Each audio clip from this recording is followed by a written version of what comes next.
va faire un petit peu de point sur le calendrier. Sur le calendrier après, on verra aussi le calendrier économique de la semaine qui vient de passer.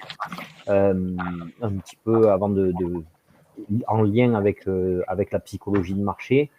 Et donc, du coup, après, on basculera un petit peu sur le graphe et je vous parlerai aussi éventuellement un peu de ce qu'on a commencé à parler sur les enjeux psycho ou le comportement de chacun. Allez, c'est parti. Donc, le 3 février, lundi 3 février, demain déjà.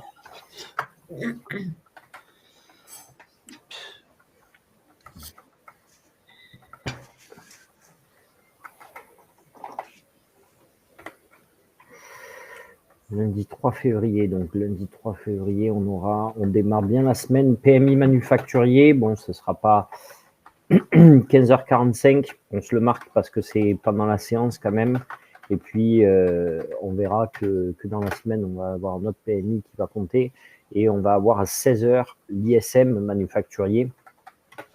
L'ISM manufacturier, surtout, celui qui va être intéressant, c'est celui de l'emploi, hein, puisqu'on va le voir aussi après, il y a quand même un enjeu, notamment au niveau de l'emploi par rapport au stade de la semaine dernière.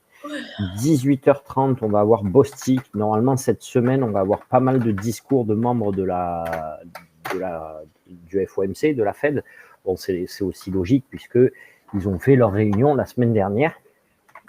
19h, on va avoir le GDP d'Atlanta, comme souvent. Et voilà, ce sera fini pour ce jour-là, pour lundi. Je ne sais pas si tu es là, Lucas, du coup, parce que tu as dit que tu relançais, au cas où je ne voudrais pas que tu sois largué après. Donc, lundi 3 février, 15h45, PMI manufacturier, 16h ISM manufacturier. Donc, l'indice PMI et l'ISM, c'est des indices sur quels sont, c'est comme vous vous souvenez, comme je vous dis souvent, c'est pas grave, Lucas, si tu mets pas ton micro, au pire, tu peux écrire.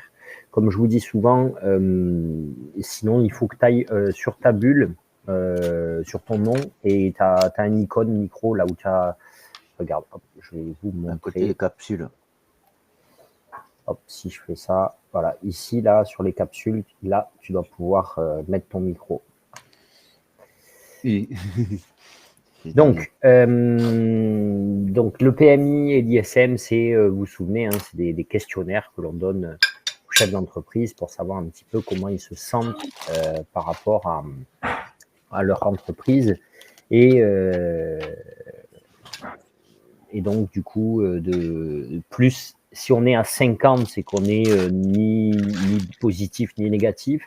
Si on est au-dessus de 50, c'est que c'est positif. Si on est en dessous de 50, c'est que c'est plutôt pessimiste. Le mardi 4 février, du coup, on va avoir 14h55, les ventes au détail, 14h55.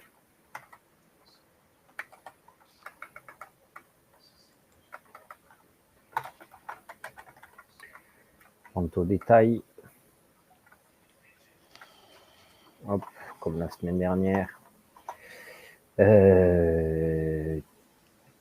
Commande de biens durables à 16h. Rapport Jolt sur l'emploi, surtout, à 16h. Ça, c'est très important. Donc, on va avoir commande à 16h. Ah ouais, l'autre, ça fait bouger.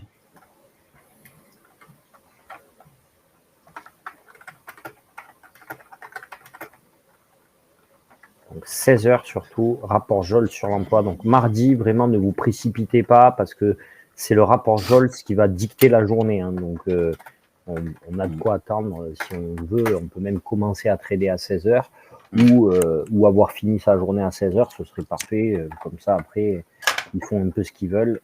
Ce sera moins grave, mais ce sera ça qui va dicter la journée. On va avoir donc 17h Bostik à nouveau, 19h15 Dali comme discours. Donc on démarre, on a quand même déjà d'entrée de jeu des stats assez importantes. Mercredi, donc on va avoir mercredi 19h15, j'ai pas. Ouais. 19h15 Dali. D-A-L-Y, c'est un discours, c'est un membre du FOMC. À 19h, autant que pour moi, d'accord. J'avais mis 17h, merci. Marie, parce que sinon.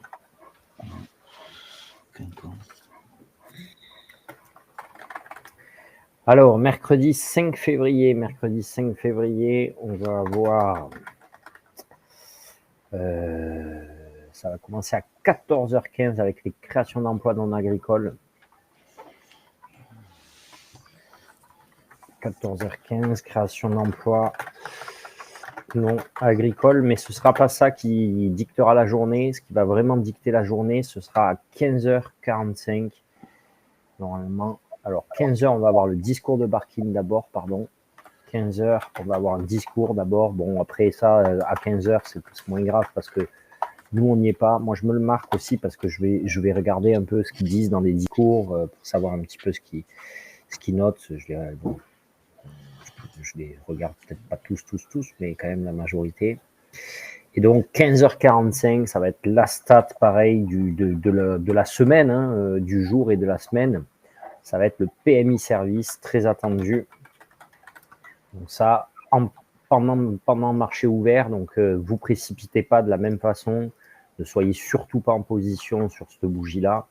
Le marché prendra une direction comme il l'a fait vendredi et devrait nous permettre de faire nos points assez facilement, du moins de faire nos points après dans la tendance. On va avoir à 16h l'indice PMI non manufacturier, donc du coup indice ISM non manufacturier.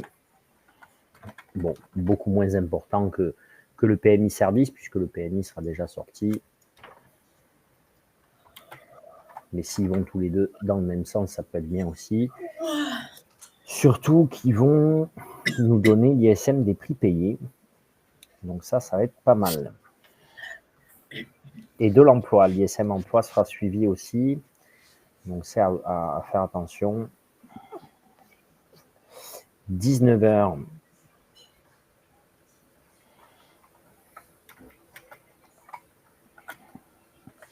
Goolsby.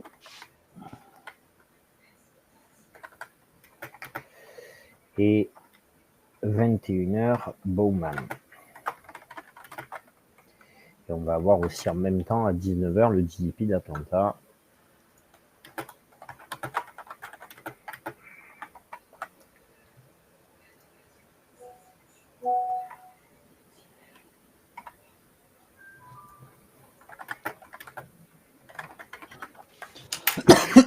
Pardon. Purée, la semaine dernière, il n'y avait presque rien, mais cette semaine. Hein. Ou c'était il y a 15 jours qu'il n'y avait rien. Je ne sais plus. 15 jours, hein. C'est quoi ça 25. 15 jours, putain.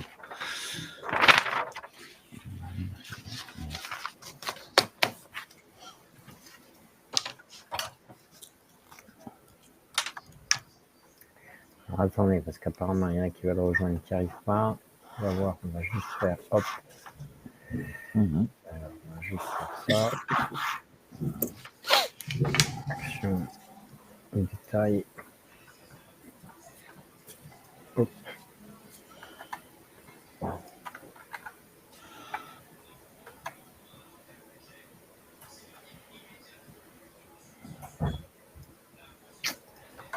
Donc,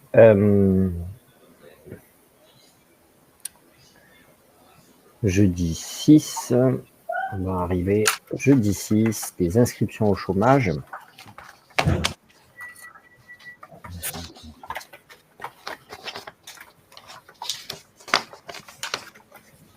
« 14h30, inscription au chômage, comme d'habitude. On va voir leur importance. Le jeudi 6, inscription hebdo. Et après, c'est tout, puisque après, on va avoir juste des discours. Enfin, juste. On va avoir des discours. Donc, ça va se le marquer aussi qu'unitaire de la main-d'œuvre.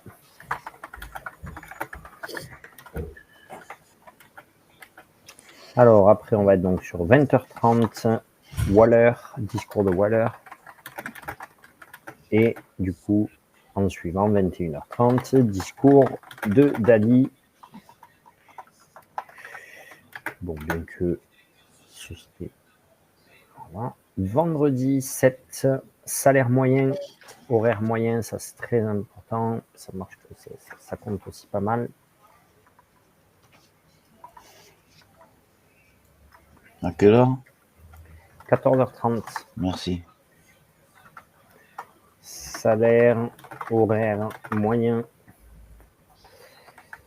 Ça va prendre de l'importance. 14h30, création d'emplois non agricoles aussi. Ça va être en même temps.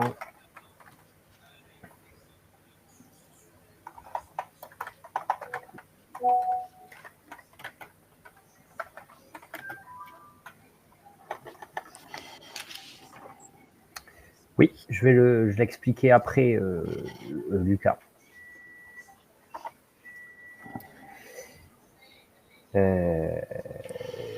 14h30, le taux de chômage qui va être publié, le taux de chômage de janvier. Donc ça va aussi avoir une importance assez. Vendredi, on devrait avoir une assez grosse journée du coup. La bougie là, à 2h30. Hein. Ouais, elle risque de secouer un peu dans les deux sens. 15h25, bon, on aura Bowman. Là, normalement, ça ira. Ça va fermer. Et 16h, surtout, anticipation, inflation. Donc 5 ans, Michigan. 19h, GDP Atlanta. À 18h, pardon. Excusez-moi, juste avant 18h, je vois qu'on a Kugler qui parle là. Kugler. Bon, normalement, voilà, mais bon, c'est fermé. Et donc, 19h, on va voir le GDP d'Atlanta. Et normalement, on est bon. Ce sera fini. Voilà, c'est sa position. C'est quoi après Bowman à 16h, pardon? 16h, on a l'anticipation d'inflation. Merci. Voilà, c'est ça. Merci. 18h, Kugler qui va nous faire un petit discours. Ça, je l'ai. Merci. 16h, c'est l'anticipation d'inflation. Michigan. Alors, quelle est l'importance de ça, Lucas? C'est que, bon, déjà, c'est que quand tu trades, moi, je vous recommande à tous de trader. Bon, vous l'entendez, mais je suis le seul. Hein, moi, je vous entends pas l'avoir, donc je me pose des questions. Je sais pas pourquoi vous le faites pas, mais d'avoir un réveil quand vous tradez. Mettez-vous un réveil à côté de vous. Mettez-le, vous le voyez bien. C'est toujours sur des horaires qui sont assez pile, 16h, 17h, 14h30, c'est souvent comme ça. Donc mettez-le, moi je le mets toutes les 10 minutes, le réveil, et du coup, ça me permet que je le mets à 14, il commence normalement à partir de 14h59, mais ça c'est pour d'autres raisons, mais en tout cas mettez-le à partir de par exemple 15h29, toutes les 10 minutes, 39, 49, 50, soit du coup 59, 16h09, 16h19, etc., etc., parce qu'au moins ça va vous permettre, chaque fois qu'il sonne, de vous demander, vous êtes en position, et attention, dans une minute, il y a certainement une news qui sort, et vous pouvez jeter un coup d'œil sur votre calendrier, savoir si effectivement il va y avoir une news. Pourquoi? Parce que si vous rentrez en position à 59 et qu'à 16h, il y a une stat comme, je sais pas, un PMI qui sort, par exemple, ben, vous pouvez cramer le compte, alors que la position, elle n'était pas mauvaise. Et on peut aussi reperdre très rapidement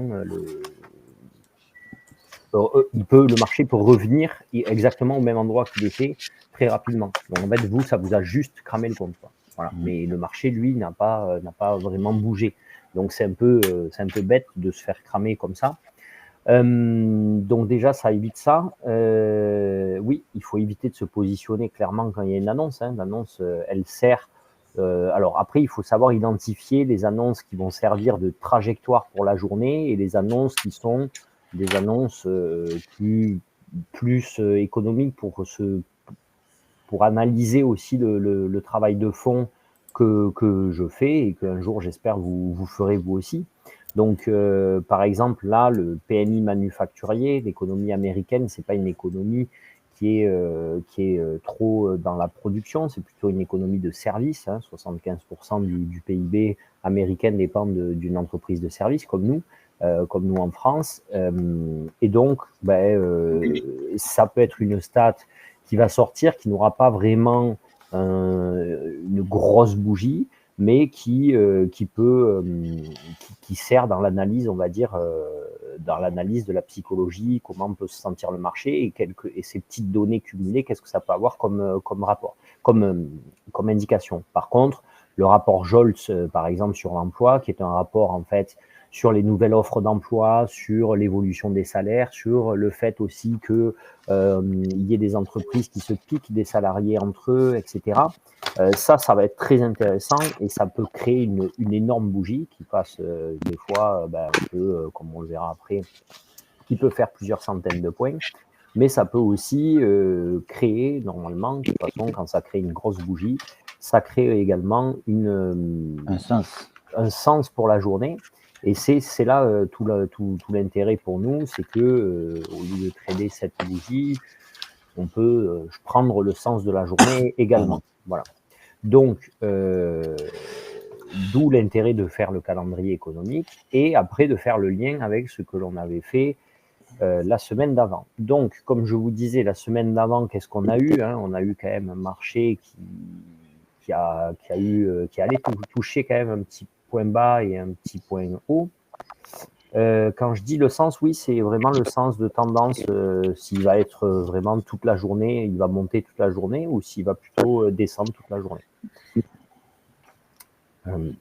Et qui peut aussi avoir un impact sur la psychologie. Donc, si on prend un petit peu ce qui s'est passé dans la semaine, il me semble que là, on était le 24 janvier. Ouais.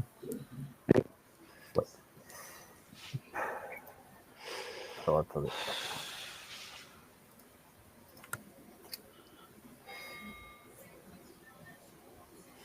Non, c'est pas parce que la statistique sort, donc la question de Lucas, je ne sais pas si vous la voyez tous, mais c'est si le rapport Joltz fait une grosse bougie bleue, on peut supposer que ça va être une tendance haussière. Alors oui, on peut le supposer, mais c'est pas parce que le rapport sur l'instant sort d'une façon qu'il va forcément être analysé de la même façon par le marché. Le marché, des fois, peut avoir une inversion dans l'analyse de ce qui peut se passer. C'est-à-dire qu'à l'instant T où il sort, à la seconde près, il y a des algorithmes qui eux, prennent position. Et cet algorithme, il est massif, donc ça peut apporter, oui, un gros mouvement de points.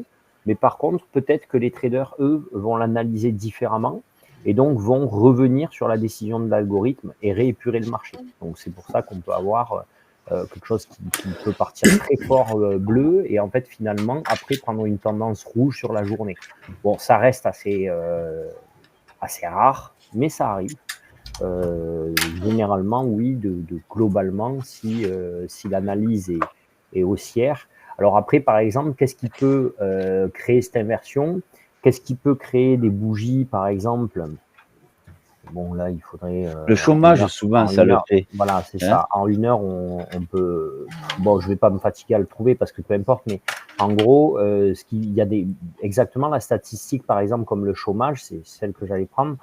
Pourquoi, tiens, elle fait une bougie qui monte et qui d'un seul coup descend, ou à l'inverse, qui descend et qui d'un seul coup remonte et peut prendre une tendance inverse sur la journée. Michel. À moi que tu me poses la question à moi, je trouve ça dur, parce que des fois c'est l'inverse, souvent même. Pourquoi? À ton avis, pourquoi elle peut être analysée après parce que s'il y a de façon inversée? C'est quand il y a trop de chômage, les gens consomment moins, donc c'est un truc comme ça, c'est ça? Alors, oui, c'est à peu près ça, c'est-à-dire que comme je vous dis, quand la stat sort dans la seconde même, c'est purement algorithmique ce qui se passe. Personne n'a pu lire et identifier le truc. Donc c'est vraiment purement algorithmique, surtout quand c'est un rapport des fois de plusieurs pages. Un ordinateur, il met 1 seconde à le lire. Nous, il faudrait qu'on potasse pendant 20 minutes pour pouvoir, et après, en faire une analyse. Donc voilà. Donc effectivement, par exemple, si le chômage sort, boum, chômage qui sort plus élevé que attendu, c'est ce qu'on va voir. Tiens, d'ailleurs, on va regarder sur un créneau, hop, on va regarder sur le créneau de jeudi, ouais, c'était. Et le vendredi d'avant aussi, ça avait vachement bougé. Si on prend jeudi, donc on va avoir un chômage qui sort là jeudi. On a eu un chômage qui est sorti bien en dessous des attentes, d'accord. Donc, hop, on va avoir là 14h30. Bon, après, là, ce jeudi, il était faible, vous voyez, ici, poum poum, et après, il est monté. Hein, donc, il a fait un petit gap de 40-50 points, donc vraiment pas grand-chose. Au moment de l'ouverture, poussé, et après, on rend tout. Pourquoi? Parce qu'en fait, tout simplement, bon, il y a eu d'autres événements là ce jeudi, mais peu importe. La bougie là, elle n'est pas trop parlante, mais ce qui peut arriver, ce que dit Michel, c'est qu'on peut avoir boum une bougie en tout cas qui fait comme ça, hein, qui fait un point haut et un point bas, avec un corps très écrasé. Pourquoi? Parce que le chômage jeudi est sorti bien en deçà des attentes, bien en dessous des attentes. Donc, qu'est-ce qui se passe algorithmiquement? Si le chômage ressort moins élevé qu'attendu, boum, c'est positif pour l'économie. Bon, par contre, analyse directe du marché, c'est pas positif pour l'économie, puisque nous, ce que l'on veut, c'est un ralentissement de l'économie américaine. Donc, s'il y a moins de chômage qu'attendu, c'est que l'économie ne ralentit pas. Donc, si l'économie ne ralentit pas, c'est pas bon pour les taux. Du coup, Powell ne baissera pas les taux bancaires, donc on baisse. Donc là, hop, qu'est-ce qu'on fait? On revient prendre un point bas immédiatement dans la même foulée. Une analyse complètement différente entre la logique algorithmique de base et le contexte, en fait. Voilà. Donc, c'est pour ça qu'il faut faire attention. Oui, quand une stat sort, quel est son contexte? Voilà. Quel est son contexte? Et c'est pour ça que là, la seconde partie du travail des cartes, c'est justement voir le contexte dans lequel on est. Et comme quoi, effectivement, le chômage, plus de chômage, peut être une bonne nouvelle pour le marché. Et c'est ce qu'on appelle, nous, le fameux bad news is good news. Donc, le fameux les mauvaises nouvelles sont de bonnes nouvelles, parce que le marché a besoin de nouvelles qui sont, sans être drastiquement mauvaises, qui sont par contre un peu moins bonnes qu'attendues. Et donc, voilà. Exactement, voilà, c'est ça, Mélina. Comme Mélina vous l'explique, il faut penser dans la profondeur. Si le chômage est élevé, alors il y a plus de main-d'œuvre disponible, et donc les entreprises, elles ont moins besoin elles peuvent négocier les salaires, et elles peuvent, quand elles recrutent, elles peuvent payer moins cher la main-d'œuvre. Il y a plus de chances que de trouver quelqu'un qui est prêt à travailler à ce prix-là, que si c'est le plein emploi. Le mec, si on lui donne pas assez, il dit, tu sais quoi, regarde, moi je me tire et je vais ailleurs, je sais que je vais trouver demain. Si on ne sait pas si on va trouver demain, on est plus apte à accepter d'être moins bien payé. Voilà. Donc, tout cet effet-là, forcément, qui compte. Voilà. Donc, qu'est-ce qui s'est passé la semaine dernière? Donc, la semaine dernière, on va regarder vite fait, que ce soit niveau graphique, sans rentrer dans l'analyse graphique, mais plutôt regarder le graphique pour comprendre ce qui s'est passé dans notre semaine. On voit bien qu'il s'est passé une très très belle correction ici, complètement inattendue de la part du marché, hein, sur une semaine de Fed, ou une semaine de tous les enjeux, où on se demandait un petit peu à quelle sauce on pouvait être mangé. Et donc, le marché est tombé de 22 000 points, en gros, sur 21 900. Il est quand même revenu, effectivement, jusqu'au 27 775. Bon, nous, on avait vu les 27 750, il me semble. Donc, on était un poil plus bas, 764. Il a fait 763,75. Donc, c'est un peu dommage. Il n'est pas venu pile sur rechercher la zone que l'on avait travaillé. Mais en tout cas, ce qui est sûr, c'est que on voit que le marché, il peut être pris par des petites paniques. Qu'est-ce que c'est cette panique qu'il y a eu? Est-ce que vous avez idée de ce qui s'est passé lundi, ou est-ce que vous avez souvenir? Parce que c'est important aussi que vous nous en souveniez. Moi, je me souviens, mais je ne vais pas toujours parler, moi. On n'était pas... oui, tu peux. C'est l'IA des Titoy, des Chinois.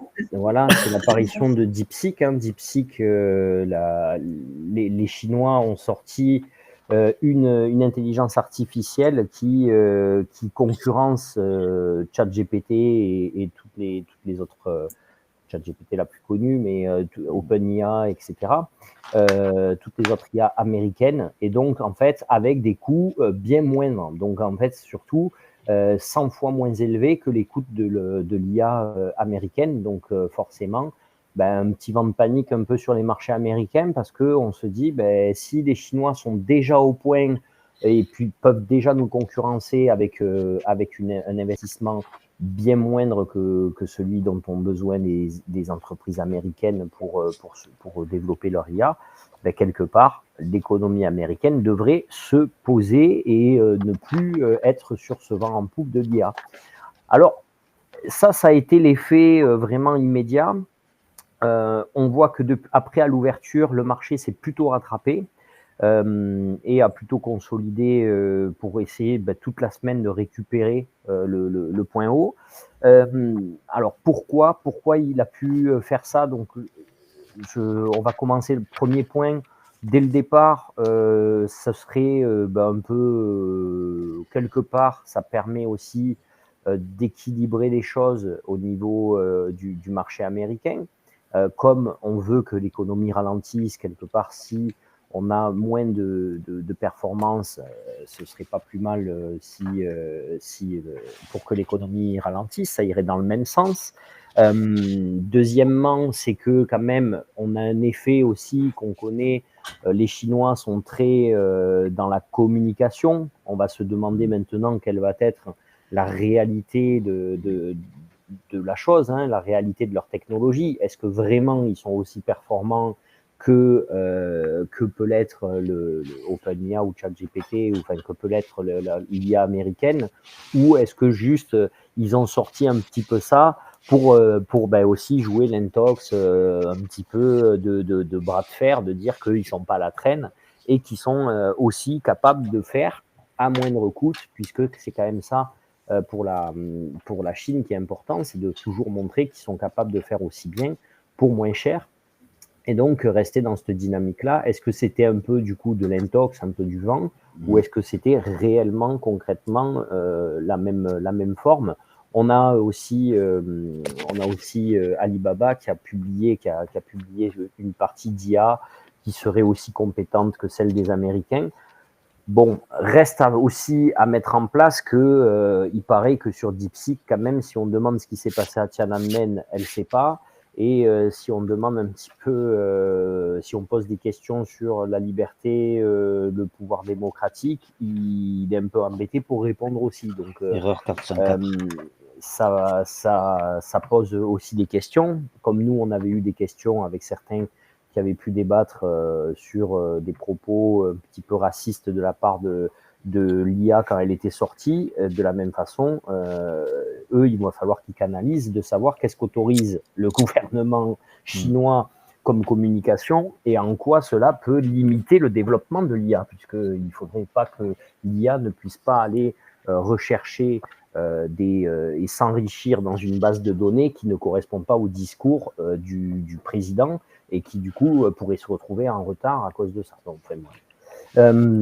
Donc après mardi, ce qui pouvait être intéressant, on va revenir dans la semaine. Bon, on va faire un gros gap en avant. C'était surtout la Fed de la semaine dernière, la Fed après qui est arrivée, et les résultats des entreprises. Donc on va le faire en deux temps. On va regarder un petit peu au niveau ce qui a pu se passer au niveau notamment de la Fed. Donc la Fed, qu'est-ce qu'ils nous ont appris? Ils nous ont dit pas grand-chose concrètement. Ça va être plutôt dans ce qu'ils n'ont pas dit qu'il va falloir compter. Donc déjà, Powell, premier communiqué de Fed sous le mandat Trump, il a parlé de Trump. Donc il a parlé de Trump en disant que, parce que tout le monde, Trump l'attaque, Trump attaque assez fréquemment d'ailleurs Powell, et c'est donc Powell là, lui a juste dit qu'il n'y avait pas eu d'échange avec le président américain depuis son entrée en fonction. avec le nouveau président. Donc, ça laisse penser quand même que, comme pour toutes les autres fois, il n'y avait pas de manière d'agir de la part de la Fed spéciale Trump. Il y avait une Fed qui agirait de la même façon comme avec tous les autres présidents américains.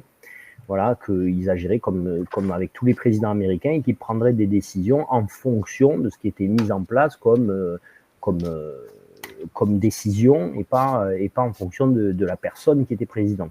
Deuxièmement, donc, ce qui nous est le plus intéressant pour nous, c'est que Powell a quand même mis une chose assez surprenante, c'est qu'il a parlé des marchés financiers, ce qui fait généralement peu.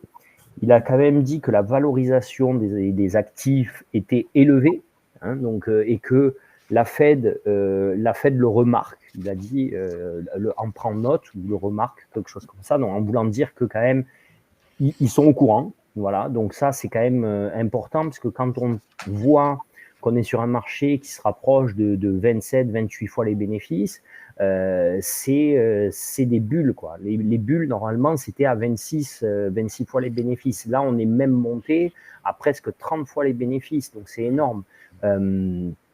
Si Powell dit que lui, il s'en rend compte, c'est quand même important, et ça, j'espère que c'est aussi ce qui va leur peut-être une façon pour lui de dire que c'était pour moi, en tout cas, je l'interprète comme ça, un propos un peu dovish de sa part, un propos un petit peu dur de sa part de dire ça.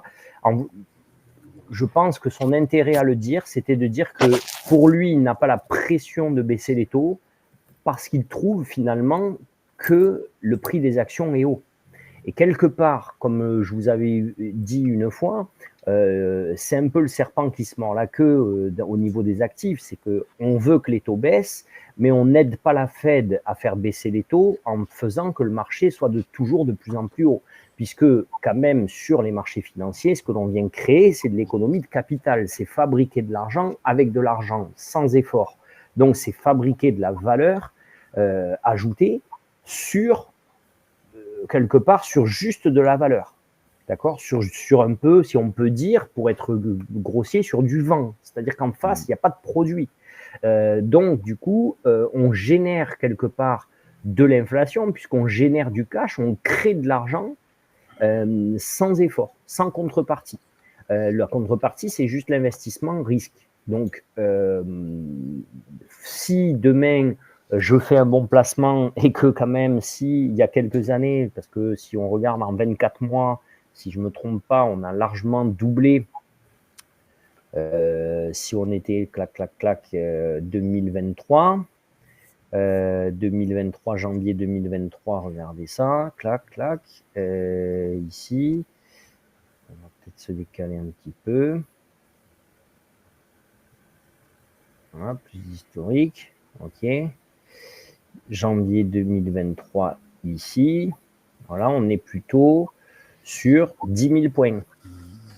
On est à 22. Donc, on a fait x2. Si en 2 ans, j'avais mis 100 000 et que du coup, j'ai fait x2, ça veut dire que la première année, parce que faut le voir en pourcentage, ça veut dire que la première année, quand même, j'avais fait déjà à janvier 2024, je pense que j'avais déjà fait 16 000. Donc j'avais fait 60%, et que du coup en janvier 2025 j'ai fait 22 000, j'ai refait du coup 6 000, donc j'ai fait en tout x2, hein. J'ai créé cette richesse. Mais qu'est-ce que je refais avec cette richesse? Soit je la réinjecte dans l'économie réelle, soit je continue à m'enrichir avec. Et quelque part, quand je la réinjecte dans l'économie réelle, je crée de l'inflation, puisque je génère de la demande. D'accord? Donc, j'augmente la demande. Et donc, on n'aide pas la Fed à faire ça, en faisant ça. Ce qui fait que, quand même, la Fed, elle est obligée de prendre ça en considération. Et c'est bien, je trouve, que Powell soit venu un petit peu le souligner, parce que c'est très rare de la part de Powell et de la part des membres de la Fed d'en parler. Deuxième point, c'est qu'ils ont sorti, leur taux directeur qui n'a pas bougé, mais ils ont sorti quand même un compte rendu qui va avec, comme d'habitude. Et les choses qui ont été différentes dans ce compte rendu, il y a peu de choses finalement qui sont différentes de la dernière réunion, mais les choses qui sont différentes sont quand même intéressantes parce que il y en a une sur l'emploi et une sur l'inflation. Généralement, on ne va pas dire que d'un communiqué à l'autre, il soit totalement à l'opposé. Hein. Ça, c'est très, très rare. Donc, forcément, comme en décembre, ils étaient quand même dans un discours où ils préparaient le fait qu'il n'y ait plus de baisse de taux. Forcément, ils sont restés dans la même dynamique. Mais par contre, ce qui était intéressant, c'est qu'en décembre, par exemple, parce qu'on le sait, hein, les deux mandats de la Fed, le premier mandat, c'est inflation, le deuxième mandat, c'est travail, chômage, enfin oui, le secteur du travail. Donc le premier mandat, le premier intérêt, le premier target pour la Fed, Powell a quand même rappelé dans sa conférence de presse qu'il maintenait l'objectif d'inflation à 2%. Donc ça, c'est quand même important de le souligner, c'est-à-dire qu'ils n'ont pas changé de target. Bien qu'ils pensent que le taux neutre sera plus élevé qu'avant, ils ne changent pas de target. Dans le communiqué qui a été publié, en décembre, la Fed a annoncé qu'il continuait à remarquer des progrès vers l'objectif d'inflation, et cette phrase a été retirée. Donc là, il ne parle plus, la Fed ne parle plus de progrès et ne parle plus de qu'elle remarque, qu'elle est satisfaite des progrès que peut faire l'économie vers l'inflation, vers l'objectif d'inflation. Donc, et lui rappelle que son objectif, c'est 2%. Alors, stratégiquement, est-ce que ce retrait, c'est symbolique un petit peu aussi par rapport à ce qui va se passer avec Trump, ou est-ce que c'est vraiment purement dû à la Fed? On peut se poser la question. Moi, je trouve que c'est quand même notable et c'est pas anodin parce que quelque part, on avait eu la semaine d'avant un CPI qui était plus bas qu'attendu. Et derrière, vendredi, on a eu un PCE Core qui était plus bas qu'attendu de 0,1%. Hein, ils se sont très fortement emballés. Et on a eu un PCE Core après, donc vendredi, qui lui est sorti dans les attentes, pile poil. Donc en fait, alors qu'on a un PCE et on a une inflation finalement qui progresse très peu, qui apparaît à 2,8 pour l'inflation sous-jacente, on reste avec un marché, avec Powell qui prend en considération ça, et donc une Fed qui retire le fait d'avoir des propos qui trouvent que on fait des progrès vers l'objectif d'inflation. C'est pour moi quelque chose où il faudra voir au prochain communiqué si ça revient ou si ça reste ainsi, parce que c'est pas anodin. Deuxième point qui était assez surprenant, c'est pareil, c'est que jusqu'à maintenant, depuis septembre l'année dernière, il parlait à chaque fois du marché de l'emploi en disant qu'ils étaient satisfaits du comportement du marché de l'emploi et de son évolution. Et là, ils ont enlevé, ils ont juste laissé qu'il fallait continuer à faire attention au marché de l'emploi, mais sans mettre qu'ils étaient satisfaits de ce qui était fait au niveau du marché de l'emploi.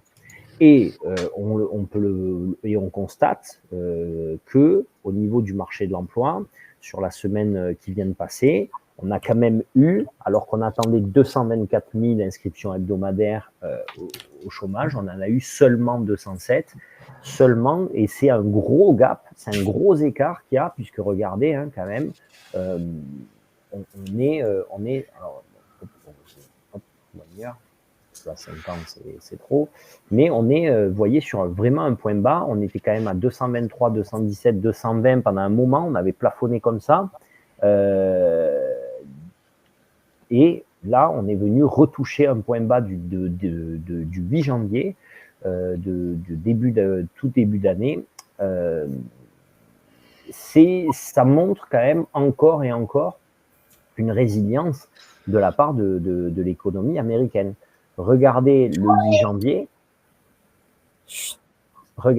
janvier, ce que l'on avait eu comme tendance, marché, ici, hop, au moment de la sortie. Donc voilà comment on était. Là, le marché, voilà comment il aurait pu réagir à cette nouvelle. Voilà finalement comment le marché a réagi ce jeudi à la nouvelle. Donc loin d'être trop angoissé. Okay. On a mercredi soir et jeudi soir eu des résultats d'entreprise, donc comme on avait vu ensemble la semaine d'avant, des résultats d'entreprise qui sont pas ouf, qui sont juste au-dessus des attentes ou dans les attentes, et surtout, alors qui du coup plus ou moins satisfont le marché, mais qui surtout prévoient tous, ils ont tous rabaissé le target qu'ils auront pour le T2, pour le T1 du coup 2025. Donc c'est-à-dire qu'ils ont tous rabaissé leur guidance, là, je ne sais pas comment le dire, leur objectif de résultats pour la prochaine annonce de résultats. Donc ça quand même c'est pas rien non plus. C'est-à-dire alors ça, on l'avait vu sur l'effet Netflix. Je publie les meilleurs résultats que j'ai pu avoir depuis longtemps.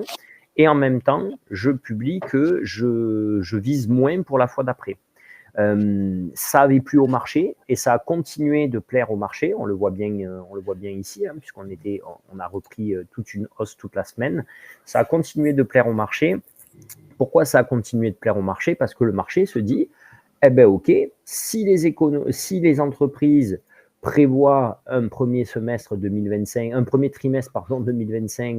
moins bon qu'attendu, qu'est-ce qui va se passer? La Fed, du coup, va devoir baisser ses taux. Et donc, comme on l'avait vu au mois de décembre, beaucoup pensaient que l'on n'aurait pas de baisse de taux sur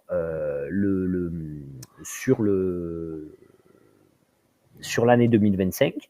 Et en fait, on voit que maintenant, je ne vais pas vous faire le suspense, on va aller directement au bon endroit. On voit que quand même, il y a maintenant plus de 50% du marché qui s'attend à une baisse de taux d'ici juin, puisque si on additionne ceux qui pensent que on aura une baisse de 50 points de base et ceux qui pensent qu'on aura de 25 points de base, on est quand même dans les 65% du marché qui pensent que l'on aura une baisse de taux au mois de juin.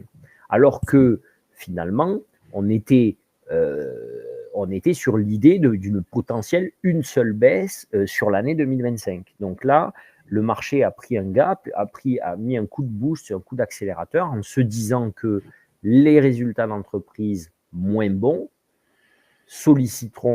amèneront la Fed à baisser ses taux. On peut quand même se poser la question si le marché il vit pas un petit peu trop des fois dans le monde des bisounours, parce que la Fed elle a bien annoncé, et c'est là où je trouve que Powell il est fort, c'est que la seule fois pour ceux qui sont là depuis longtemps et ça va faire un an quand même qu'on a ce groupe ensemble, pour ceux où ça a fait un an, pour ceux qui sont là donc depuis un an. C'est la première fois où je vous parle, et où on parle que Powell commente la hauteur du marché. C'est la première fois que Powell s'exprime sur le fait que le marché price et les actifs sont élevés. C'est la première fois qu'il le dit. Et ça arrive quand les résultats d'entreprise commencent à annoncer des résultats avec des objectifs plus bas que ce que pouvait espérer attendre le marché pour le prochain trimestre. Et le marché, il se dit quoi? Mais s'ils attendent des résultats plus bas, Powell, il va baisser les taux. Powell, il peut peut-être répondre, moi, je n'ai pas d'urgence pour baisser les taux, puisque de toute façon, les actifs sont bien payés. Tant que vous payez si cher les actifs alors qu'ils ne font pas de résultats, pourquoi moi je vais baisser les taux? Vous voyez, il peut y avoir quelque part déjà le début de ce bras de fer. Et donc, quid un petit peu de comment va prendre le marché ça. Ici, on a un gros gap, un gros pullback de la part du marché lorsqu'il est venu. Alors, bien sûr, c'est logique, hein, lorsqu'il est revenu toucher le seuil du vendredi soir de la semaine d'avant, puisqu'il avait récupéré du coup tout le dégueulis de DeepSeek, mais surtout parce que Trump a annoncé que ces taxes démarreraient dès le mois de février, et donc mardi, les taxes, ça y est, ça a été, donc il est gentil, il a attendu le week-end pour nous l'annoncer, et donc dès mardi, 25% de taxes seront appliquées au Canada et au Mexique, et 10% seront appliqués sur les produits chinois. Pour l'instant, on quid des Européens, on ne sait pas trop comment on va être mangé. En tout cas, cela peut-être laisse penser qu'on négocie avec lui. Ouais. Si lui, il fait ça, les autres, le Canada et tout ça, peut faire pareil.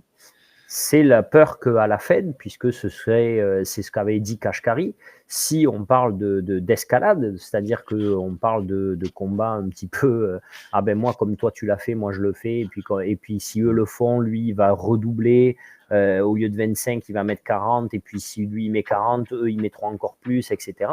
Eh ben, tu rentres dans une guerre commerciale où là, en fait, justement, il y aurait un problème sur l'inflation. Rappelez-vous, on l'avait évoqué, c'est-à-dire que là, techniquement, il va appliquer 25% de droits de taxe sur les produits quand ils arrivent. OK, bon, très bien. Ça va être en one shot, mais comme l'inflation se compare toujours à l'inflation, à la donnée précédente, une fois qu'ils seront appliqués, eh ben, ils seront appliqués. Du coup, le mois d'après ou la prochaine publication, quand on le comparera, il n'y aura pas de raison qu'il y ait encore quelque chose de l'inflation qui prenne feu, quoi, si on peut dire. Par contre, si un coup je mets 25, un coup je mets 10, un coup je mets 15, bon ben là, il valait mieux que tu mettes 40 d'un seul coup plutôt que tu nous le fasses en 3 fois. Parce que ça veut dire qu'on va s'ancrer dans une dynamique inflationniste. Hein, et ça, c'est vraiment pas bon. Moi, que le marché demain il vaille 2000 points ou 20 000 points, nous, on fera le même job. Hein. Ça, c'est pas grave. Mais en tout cas, la psychologie de marché, elle ne sera pas du tout la même. Et il peut y avoir un problème économique, surtout qui arrive derrière. Dernier petit point avant de basculer un petit peu sur le graphe, c'est que dans cette semaine, dernier petit point, c'est que, attends, parce que là j'étais parti sur les taxes de Trump et c'était pas trop dans ce sens-là. C'est à quoi je pensais, hein. Je l'ai pensé. Ah oui, c'est exactement ça. Donc le PCE Core, vous voyez, point important, hein, pas si petit d'ailleurs. Le PCE Core, vous voyez, il est sorti à 2,8 dans l'indice annuel et dans la comparaison, dans la comparaison donc de l'année. Il est ressorti dans les attentes, surtout au niveau donc du sous-jacent. 2,8, bon. On voit qu'on peut même être sur du 2,6. Comment analyser ce chiffre ? Ce chiffre, on peut lui dire on peut avoir deux façons de le lire. La première, c'est de se dire que quand même 2,6, on commence en sous-jacent à se rapprocher du target de la part de la Fed, puisque on a un objectif à 2%, donc on pourrait se dire que quand même on a cet avantage-là. Et la deuxième façon de le lire, moi je trouve, c'est que quand même, si on regarde, vous regardez, j'ai fait exprès de vous l'ouvrir, c'est que 2,8, c'était exactement le seuil où on était au 26 janvier 2024, d'accord, hein, c'est la première fois où on est passé sous les 3%, puisqu'on était à 3,2 et hop, on est passé sous les 3%, et que ce soit en sous-jacent ou que ce soit en prix global, en gros, 2,6, on voit qu'on revient finalement un an en arrière. Vous voyez, ici, on était à 2,6 au 26 janvier 2024, et on est à 2,6 maintenant, et on était à 2,9 au 26 janvier 2024, et on est à 2,8. Et on voit quand même qu'on est sur un plateau là. Vous voyez bien ce plateau de trois stades d'affilée, alors qu'on avait plutôt, vous voyez, cassé au mois de mai, on était descendu. Donc ça peut être quoi? Comment l'analyser? Ça va être que, quand même, il ne faut pas oublier que la Fed a baissé de 100 points de base sur l'année 2024. Donc on voit bien que 30 août, on est à 2,6. On passe à 2,7 au mois de septembre, pile le mois où la Fed baisse de 0,50 d'un seul coup. On a d'ailleurs une petite resurgence d'inflation à 2,7 alors qu'on avait prévu 2,6 au mois d'octobre. La Fed baisse quand même ses taux par 2 fois, au mois de novembre et au mois de décembre, et on reste quand même sur quelque chose qui plafonne. Donc on est quand même sur une inflation qui reste collante, qui reste proche des 3%, mais qui est, je pense, dans le contrôle de ce que voulait faire la Fed, puisque malgré les baisses de taux, on n'est pas revenu sur le 3% et ou au-dessus, on est resté collé un petit peu en dessous et autour des 3%. Donc, il faut espérer que maintenant, il n'y ait pas de gros impacts de la part de la politique mise en place par l'administration, la nouvelle administration américaine, et qu'on puisse se décoller de ce 3% d'ici le mois de mars peut-être ou le mois d'avril, pour qu'on puisse réenvisager d'avoir un target avec des baisses de taux pour les entreprises, parce que là, quand même, le vrai enjeu, la vraie question qu'on se pose sur le marché, ça va être jusqu'à quel point peuvent tenir les entreprises. Parce que là, c'est la première fois que les entreprises donnent un target de prochain trimestre moins élevé qu'attendu. Donc, qu'est-ce qu'elles peuvent en espérer ou en attendre? Bonne soirée, Lucas. C'est pas grave, je mettrai le lien YouTube. Donc voilà. Donc ça va être la vraie analyse, et les prochaines semaines, elles vont tourner un petit peu autour de ça, de savoir comment le marché peut se comporter, comment les entreprises peuvent se comporter. Est-ce que, selon les entreprises, le risque pour les entreprises, on revient sur des points bas, mais qui ne seraient pas non plus dangereux, c'est-à-dire, on l'avait vu, plutôt les 20 000 points, ou est-ce qu'on continue à se dire que quand même la Fed sera là pour les entreprises américaines, et qu'on revient du coup plutôt vers les points hauts? On est déjà plutôt sur les points hauts. Quand on regarde le graphique, on est quand même déjà plutôt sur les points hauts. Okay, on est au milieu là de ce gros gap entre 20 000, 21 000, voire 20 700 et 22 400. Voilà. C'est le plus haut de tous les temps, 22 400. C'est ça? 450, ouais. Voilà. Donc, qu'est-ce qu'on peut attendre cette semaine? On ne devrait pas avoir de gros mouvements, sauf bien sûr, là oui, on devrait avoir un gros mouvement, lié à l'effet d'annonce de la mise en place des sanctions, des taxes, qui peut potentiellement inquiéter un petit peu le marché. Alors, ce qui va un petit peu aussi rassurer le marché, c'est que la Chine, si on peut dire, hérite que de 10% de taxes, donc on ne devrait pas avoir une grosse flambée, bien que quand même on devrait avoir une correction du coup. Comment pouvoir savoir ce que le marché va vraiment penser de ça? On le verra. Et de toute façon, surtout, on va voir quel est l'impact sur l'économie américaine dans les semaines à venir. Ça, on ne peut pas l'anticiper. C'est là où la boussole, elle est un petit peu dure à trouver et à calibrer. C'est quel va être l'impact sur l'économie réelle américaine. C'est-à-dire que là, tout de suite, les chiffres qui vont sortir vont nous intéresser comme d'habitude, dans la même analyse que d'habitude, mais dès la semaine prochaine et les semaines à venir, on va devoir se poser la question de quel est l'impact de ces décisions sur l'économie américaine. Et on va avoir quand même ici un IPC Core qui va sortir, qui sera très intéressant la semaine d'après, et qui sera à marquer en comparaison avec ce que pourra produire la semaine d'après, les publications suivantes après la mise en place des taxes. Voilà.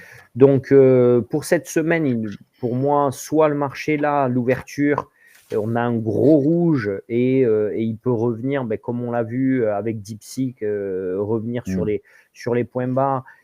Et en fait, finalement, quand nous, on va vraiment démarrer, plus ou moins se stabiliser entre 21 000 et 20 000, soit le marché, il le prend plutôt bien en se disant que finalement, la Chine n'a eu que 10% de taxes et n'a pas de.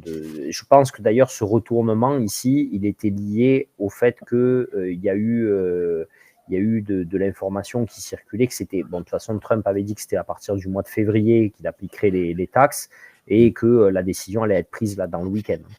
J'ai vu qu'il y avait une grosse société, un gros constructeur, ça lui ferait chier s'il faisait ça avec le Canada.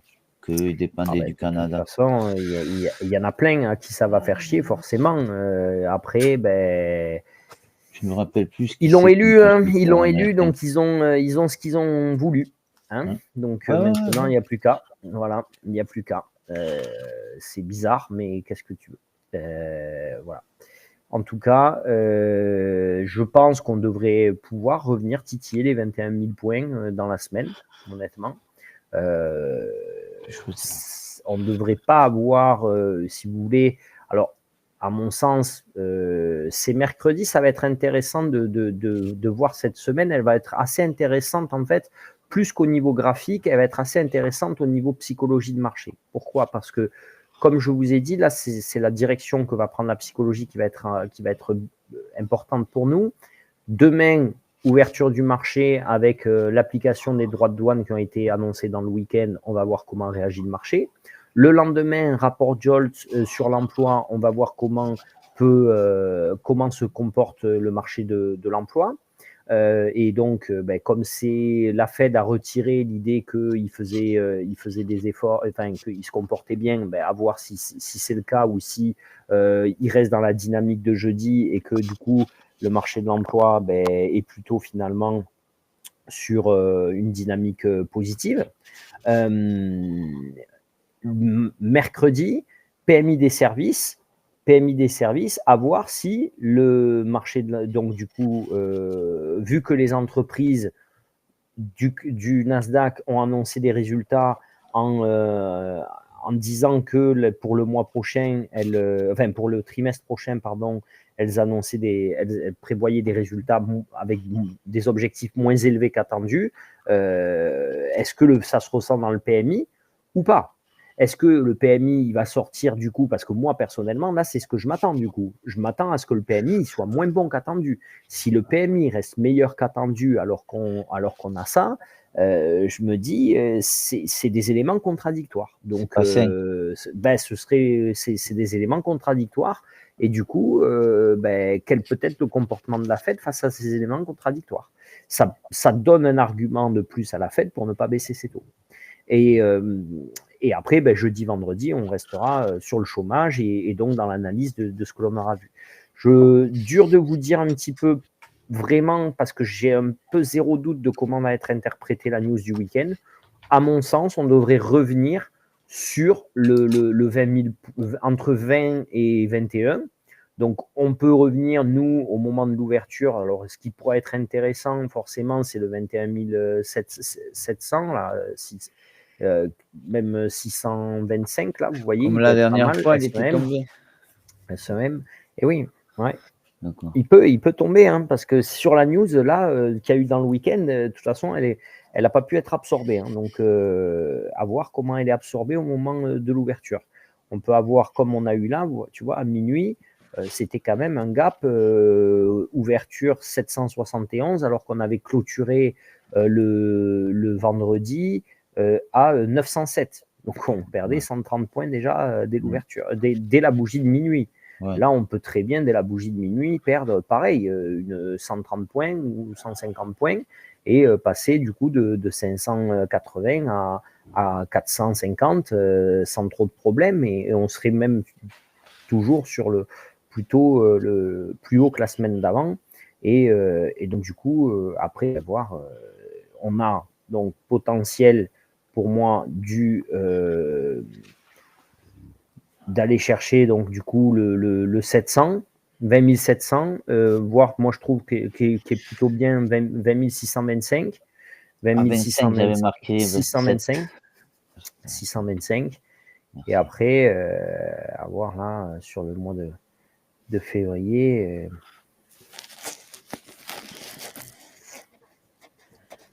Allô, Ouais. au marché Salut. baissier alors.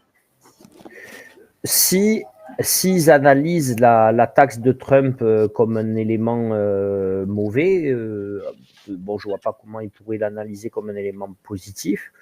Et pour moi, soit ils ne paniquent pas et ils restent donc globalement là où ils sont, soit ils paniquent enfin ils paniquent.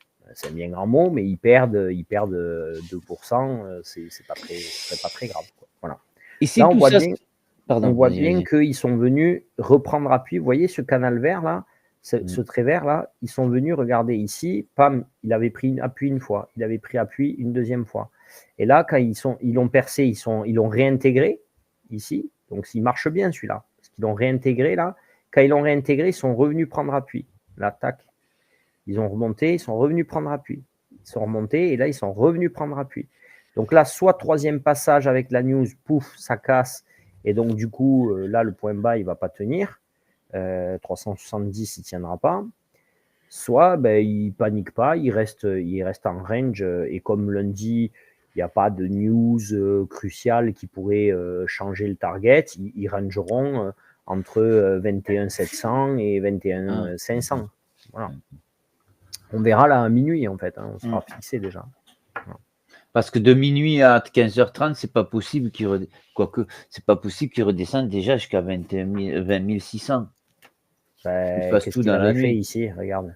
Dans la nuit, là, il fait. Minuit, Ah, là, ben c'est c'était chouette s'il 20... fait tout ça dans la nuit. Et Quand il on est commence arrivé pas, il là, se lève les regarde, jambes à bas. 11h du matin. À 11h du matin, il est venu à 750. Ben, À c'est bien 700 ça, même. si ça fait ça. 763. Tu vois? C'est bien si ça le fait cette chute dans la nuit. Après, nous, ça sera cool.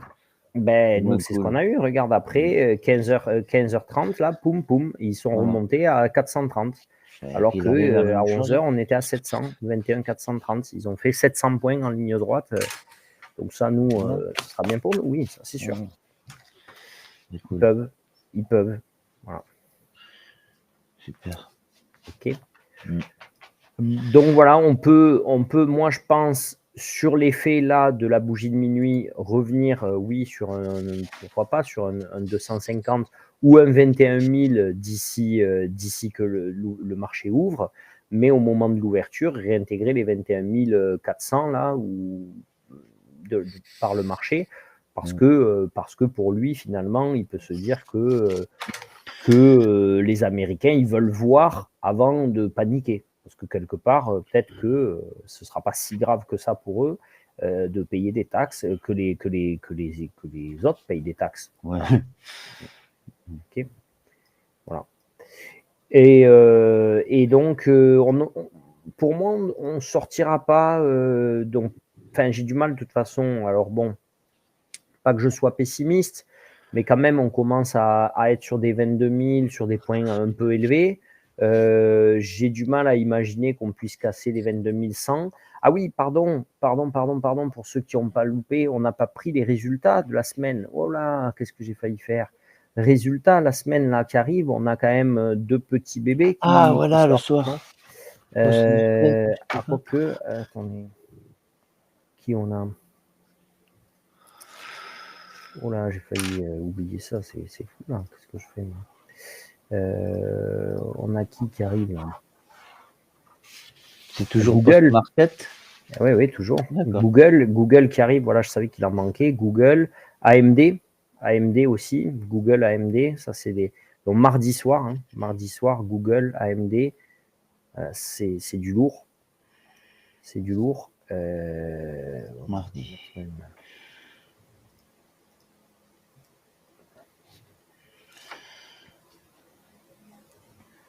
lecture.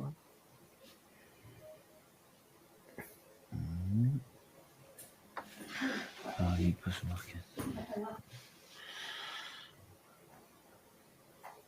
PepsiCo, Spotify, on s'en fout, PayPal, ça va aller.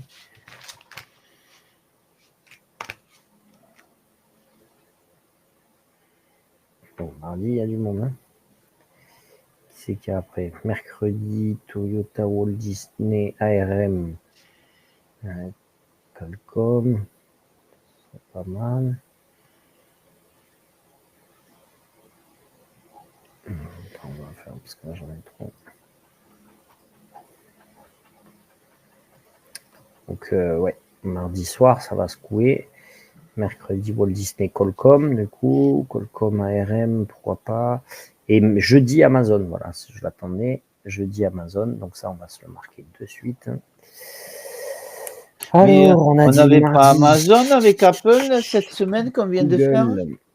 Ouais. Non, je sais pas. 6 février, Amazon.com. Non, tu devais avoir Apple, Meta, non? Microsoft. Non, Apple et Amazon jeudi. Moi, j'avais marqué Apple et Amazon jeudi. Alors, et mercredi, Microsoft, Meta, Tesla. Ah, d'accord. Ah, non. Ok, Amazon. Ouais, donc jeudi. Je me suis trompé alors. Peut-être moi je me suis trompé hein, quand je l'ai dit. Peut-être j'avais dit les deux. Non, non, c'est bien ça. 6 février, Amazon. Donc là, on aura Amazon. Donc, on a mardi Google, très important. Et mercredi, Amazon. Non, c'est ça, jeudi, pardon. Jeudi Amazon. Jeudi Amazon. Putain, décidément. Mercredi, tu as dit ARM et Walt Disney. Ouais, mais bon, c'est pas très. Ça sert à rien. Ouais, ARM, ça peut être pas mal, mais Walt Disney, c'est plutôt sur le Dow Jones. Et enfin, c'est sur le Dow Jones d'ailleurs. Ça va un peu bouger parce que maintenant ils font le Disney Channel là, allez, Amazon. Donc voilà, Google et Amazon, donc quand même des gros aussi qui sortent, hein, qui vont pouvoir nous aider le cours. Aider le cours. Pour moi, si on clôture la semaine prochaine au même endroit qu'on est là, ce sera plutôt positif. Voilà, si on le clôture entre 21 800 et 21 500, ce sera plutôt positif. Si on le clôture entre 21 et 20 500, ce sera aussi plutôt dans une tendance ou 20 400, ce sera plutôt une tendance cohérente aussi. De correction, mais qui ne soit pas baissière parce qu'on est sur une tendance baissière de la part du marché, mais plus voilà, on consolide et on repart. Voilà, en fait, ou on consolide avant de voir un petit peu quelle sauce, qu'est-ce que ça va donner suite aux prises de décision du reste. 20 400 est bien. 20 627 est pas mal, 20 400 et forcément 20 000 va être les gaps les plus intéressants. 21 000 aussi qui devrait bien marcher, on le voit bien ici. Il a marché déjà il y a un mois, et il devrait remarcher ici. Tiens d'ailleurs, celle-là, oui, ça c'était en 1 heure. On va regarder, voir ce que ça avait donné le passage sur 21 000 quand le marché était fermé. Du coup, il a fait tout ça, marché fermé, le coquin. Mardi, hop. Voilà. Alors, regardez, ça c'était précis. Hein. Regarde, ça c'est beau. Hein. Là, mine de rien, tac. Cette bougie, elle fait 20 092. Donc nous, on rentre à 94,75. Et boum, elle remonte ici jusqu'à 21 040. Hein. Il y a 45 points à faire, donc c'est pas mal. En plein milieu de la ligne droite, quoi. En plein milieu de la cascade, là. Du grosse chute. Voilà. Ok. Donc 21 est bien. 20 625 et 20 400. À 625, j'avais marqué. À voir après à minuit comment ça se passe. Voilà. Je ne sais pas s'il y a des questions un petit peu ou si. Personnellement, non. N'hésitez pas. Merci. Je ne sais pas les autres. Hein. Non, moi ça va très bien. Ben, merci à tous du coup et j'espère qu'on va avoir une belle semaine. Ah oui. Voilà. Ah ouais, on espère. Bonne soirée. Bisous. Merci. Bonsoir. Ciao. Bisous à Merci. tous. Merci à tous.